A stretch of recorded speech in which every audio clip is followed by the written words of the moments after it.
गांव के कोने में एक पुराना लेकिन रौनक से भरा हुआ घर था।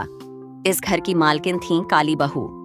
काली बहू का असली नाम कोई नहीं जानता था, पर गांव में सभी उन्हें काली बहू के नाम से ही पुकारते थे। वह एक साहसी, धार्मिक और परोपकारी महिला थीं। नवरात्रि के दिनों में उनके घर में विशेष पूजा होती थी और यह समय पूरे गांव के लिए एक महोत्सव की तरह था। नवरात्रि शुरू होने वाली थी और काली बहू ने पूरे घर को सजाना शुरू कर दिया।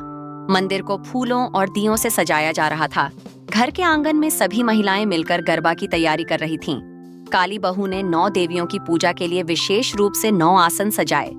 पहले दिन काली बहू ने मां शैलपुत्री की पूजा की। पूजा के दौरान उन्हें लगा जैसे घर में एक अनोखी ऊर्जा आ गई हो।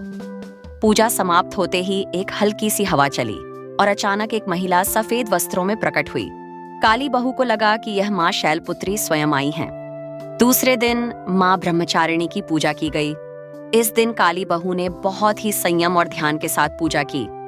पूजा समाप्त होते ही मंदिर के पास से एक तेज रोशनी निकली और एक शांत और गंभीर महिला प्रकट हुई। यह मां ब्रह्मचारिणी थीं।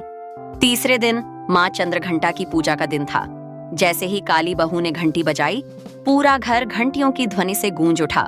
उसी समय एक देवी स्वरूप महिला सोने की वेशभूषा में प्रकट हुई, जो मां चंद्रघंटा थीं। चौथे, 5वें और 6ठे दिन क्रमशः मां कूष्मांडा, मां स्कंदमाता और मां कात्यायनी का आगमन हुआ। हर दिन अलग अलग रूपों में शक्तियां प्रकट हो रही थीं। काली बहू की श्रद्धा और बढ़ती जा रही थी। मां कूष्मांडा के हंसमुख चेहरे ने पूरा घर खुशियों से भर दिया।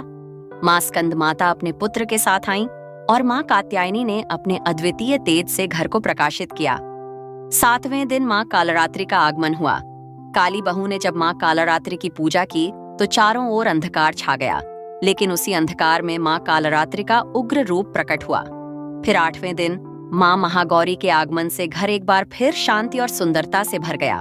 9वीं के दिन मां सिद्धिदात्री की पूजा के दौरान काली बहू ने महसूस किया कि आज की पूजा कुछ विशेष है।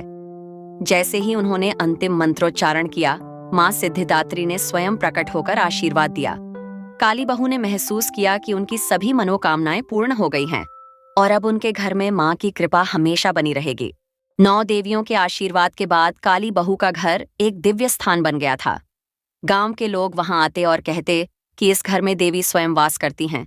काली बहू के जीवन में भी खुशियां और शांति आ गईं और उन्होंने उस आशीर्वाद को गांव के हर व्यक्ति के साथ साझा किया।